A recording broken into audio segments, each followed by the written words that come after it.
Ce tutoriel va vous montrer comment afficher des fichiers multimédia dans un cours de Moodle 2. Une méthode, c'est de choisir du menu déroulant Ajouter une ressource, le lien Fichier, et de déposer son image, sa vidéo comme ça. Dans le premier tutoriel de cette série, on a vu comment déposer un fichier. Mais une méthode bien plus jolie, et ce qu'on va regarder ici, c'est d'insérer son image, sa vidéo dans l'éditeur de texte, par exemple dans un résumé de section, une étiquette ou même une page. Pour cela, il faut que l'administrateur ait activé les plugins multimédia. Alors pour commencer, les images. Je clique l'icône pour modifier un résumé et pour accéder à l'éditeur de texte, et ensuite je clique l'icône qui ressemble un peu à un arbre et qui me permet de chercher ou déposer une image. Je clique ce lien. Ça ne ressemble pas à un lien, mais effectivement c'est un lien qu'on clique pour arriver au sélecteur de fichiers. Alors pour téléverser une image, on choisit déposer un fichier.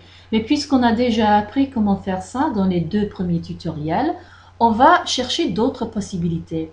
Et vous voyez dans la liste à gauche qu'il y a Flickr Public, Flickr et Picasa. Ce qu'on voit ici dépend du choix de l'administrateur, mais ces liens sont ce qu'on appelle des dépôts qui nous permettent d'aller chercher et ajouter des images dans notre cours. Moodle est assez intelligent ici aussi, parce qu'il sait que c'est des images qu'on veut ajouter, donc il ne nous montre que des dépôts qui contiennent des images, et non pas des dépôts avec par exemple des MP3 ou des vidéos. Si je choisis Flickr Public, j'ai la possibilité de chercher une photo de la tour Eiffel en ajoutant des mots-clés. Je peux aussi filtrer les photos qui vont apparaître. Ensuite, je clique Rechercher. Et voilà tout un tas de photos de la tour Eiffel. Donc, je choisis celle que je veux, je la sélectionne. Si je coche la case lien externe, Moodle ne fera pas une copie de cette photo dans mon cours. Et là voilà, prévisualisé. Il faut ajouter une description.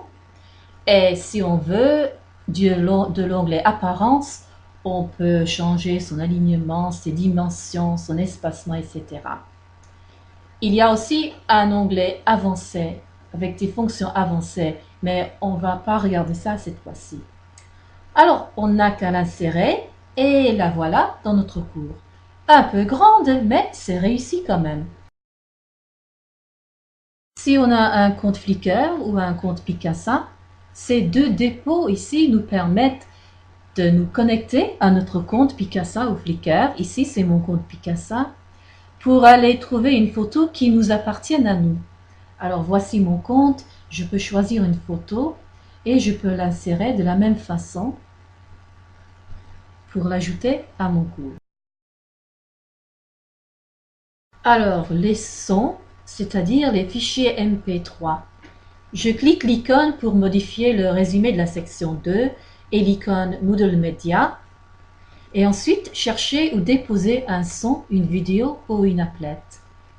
En revenant au sélecteur de fichiers, on voit que les dépôts Flickr et Picasa sont disparus parce que cette fois-ci, on ne va pas ajouter d'image, mais il y a le lien au dépôt YouTube parce qu'on pourrait, si on voulait, ajouter une vidéo.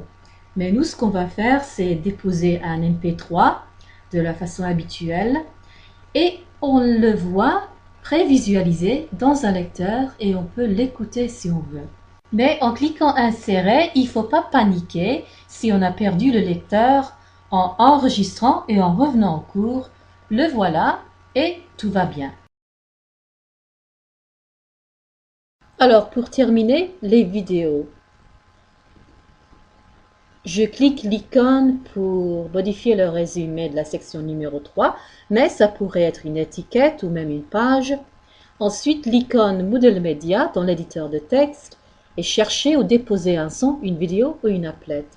Cette fois-ci, on ne va pas téléverser une vidéo parce qu'on sait comment déposer un fichier, mais on va explorer le lien au dépôt YouTube.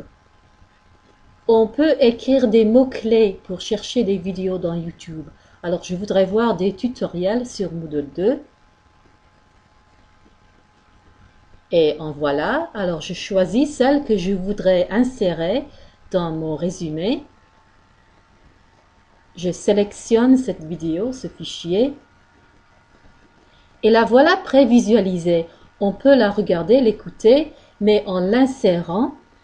Comme avec les fichiers MP3, il ne faut pas paniquer, on perd le lecteur, on n'a qu'un lien en bleu, mais si on enregistre et on revient au cours, voilà la vidéo bien comme il faut.